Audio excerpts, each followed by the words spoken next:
to see my interview with Matthew Weinberg starting almost right now. What? Boom!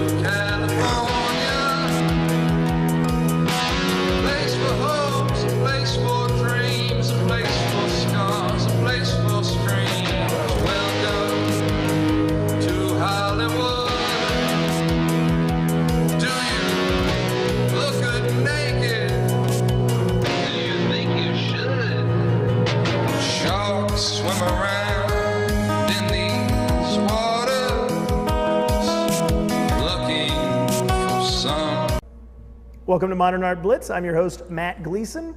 We talk to the best, brightest, and bitchinest artists in and around Southern California.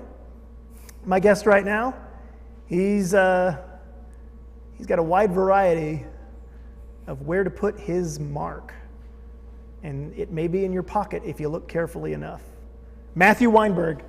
How you doing, man? I'm doing great, dude. Thank you, sir. What's the word? The word is good. Good. The word is good. So what are we looking at here? Paul Stanley, what is this? Wow. Okay, well, that is Paul Stanley. Legendary icon, rock star, and AARP. Is Paul Stanley a spokesman for AARP? You know, he is in my mind, man. If they paid him enough, he'd be a spokesman for him, wouldn't he? I mean, Gene would, right? Oh, yeah. Gene would do anything for a buck. So you have an obsession with the band Kiss that you translate into other parts of popular culture as art. Why Kiss? I have to ask you, why Kiss? Wow, that's a great question. Like, do you own all their albums? Or Kiss, I was like obsessed with Kiss when I was a kid. So I was born in 1970, and Kiss was like, they were the thing when I was a little kid. I had their posters all over my room, and I was like just addicted to electric guitar and fire and explosions and the makeup, and it was, and Ace Frehley is really fucking good.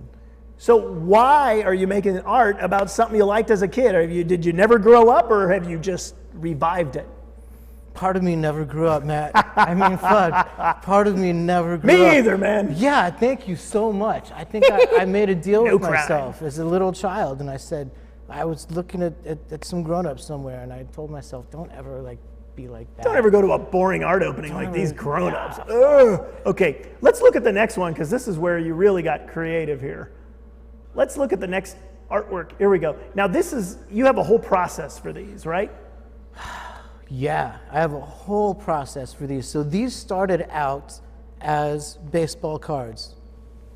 Topps baseball cards. Okay. The process, we began with an idea.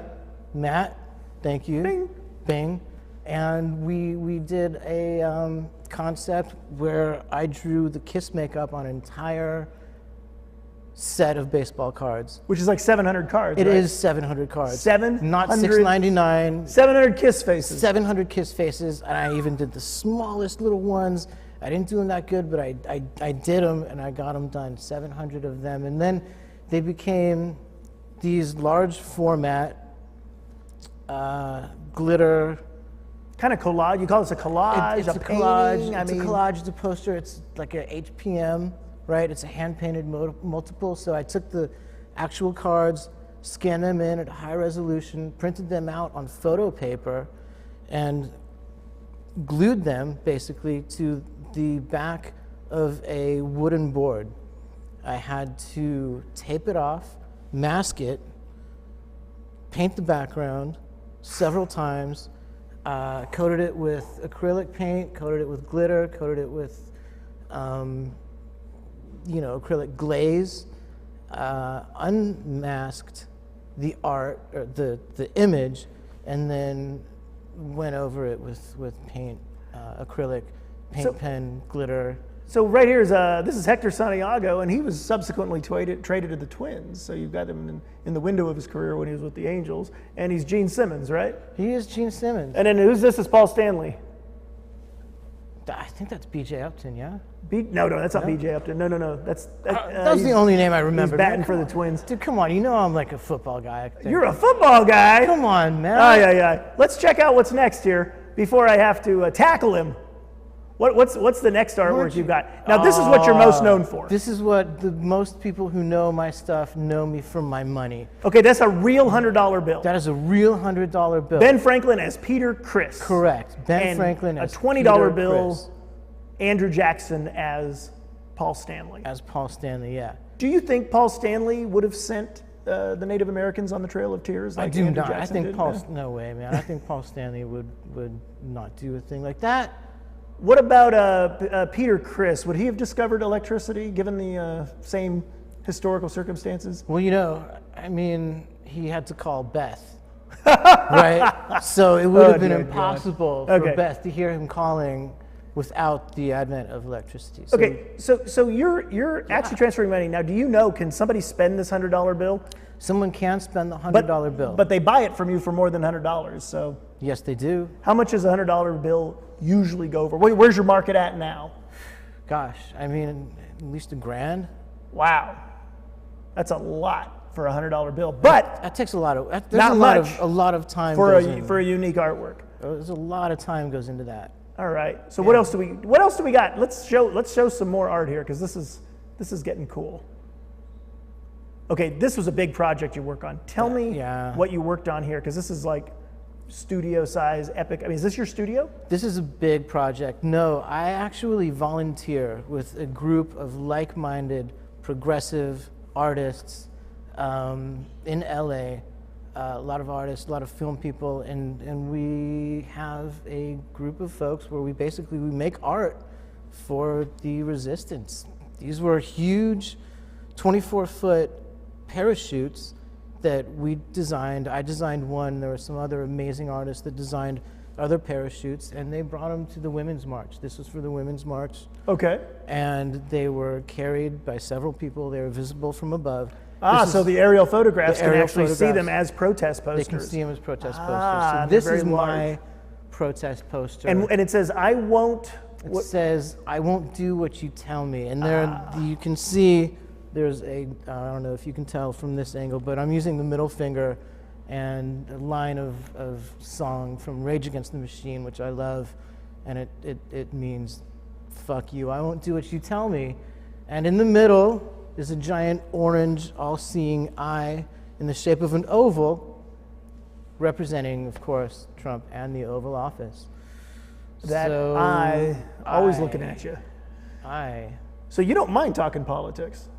You're not happy with the No. with the current administration, and you're going to use your art to sort of bring this up. I am not happy about it at all. No.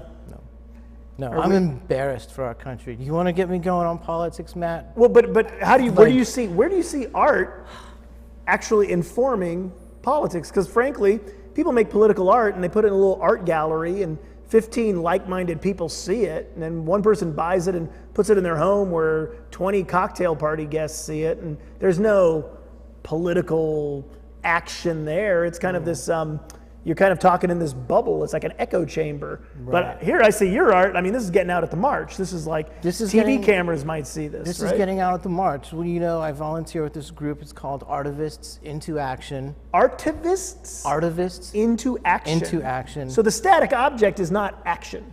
The action is political action. The action is based on whatever action is going on, be it a march, protest, or any type of other. You know, the very first performance Action. art festivals and performance art pieces were actually called actions. Joseph Beuys performed actions. So that's interesting that there's this return. Now, what are you planning next? Well, I'm on the banner committee, Oh, okay. and we are making banners for upcoming. We're making a banner for the Pride Festival, because this year all the Pride festivals around the country are protests. Great. So we're designing a banner for that, and I'm just one of the people who's been tapped to paint and execute this by June 10th or 11th by the Pride March. So we're yeah. And you grew up in LA. All LA. Where'd you go to high school? I went to Beverly Hills High School. Beverly Hills Yeah. High School. Where do you live now? I live in Beverly Hills now. Really? Yeah. How's that? And it's a roundabout way from Silver Lake to Beverly Hills to Pasadena, back to Beverly Hills. Just kind of like bouncing all over. Yeah. You've been around. I've been around. Been around the block. Been through the Yeah. ringer. Tell me about how has LA changed for you as an artist since you first started pursuing your professional activity here? Well, you know, I've been immersed in the creative world for my whole life, but I have only really pursued the fine arts and putting my stuff into The art world? the art world for maybe the last 7 or 8 years. 7 or 8 years? You're a creative guy. There's got to be avenues for you. You know, the art world is really cool. Artists are very supportive of each other. Fine artists are very supportive of each other. I found when I was... It's like that in LA. I don't know if it's like that in New York, or if it is, it wasn't always. Yeah. But LA is pretty easy. LA's pretty easy. I think there's a really good community, or at least a few different communities of artists who support each other and who are very supportive of each other. It's cool. It's a really cool community. A lot of really good, talented people here. Likeable, conscious, cool people. So I think do we have more slides? Do we have more artwork? Oh, wow. Oh, there. There we are. There it is, aerial view. Where is this? Do you know specifically? This is at the Women's March. Okay, that is in Pershing Square. Wow. Before we started marching. Yeah. Wow. Pershing Square. So basically, under the parachute, are there people getting shade, or do you there's nobody under the parachute? No. If you go to a march this summer, then people might be like, oh, good, I'm glad you're here. I want to get under that parachute. Well, yes. I mean, there were 750,000 people there that day. Quite a few people, yes. Yeah. One of the most successful marches, and not a single arrest. None. Yeah, that's No. pretty amazing, don't you think? It was a peaceful march. It was very... Yeah. What was the Women's March? All the anarchist girlfriends were like, dude, if you fuck this up, you ain't getting any. Right. Ain't gonna So, happen. Ain't gonna happen here, dude. Ain't gonna happen here. Nope. No anarchists were like, oh, I'll stay home and watch the game. So, I don't think there was a game that day. So, hey, but since you're a football fan, I do want to end on a upbeat note.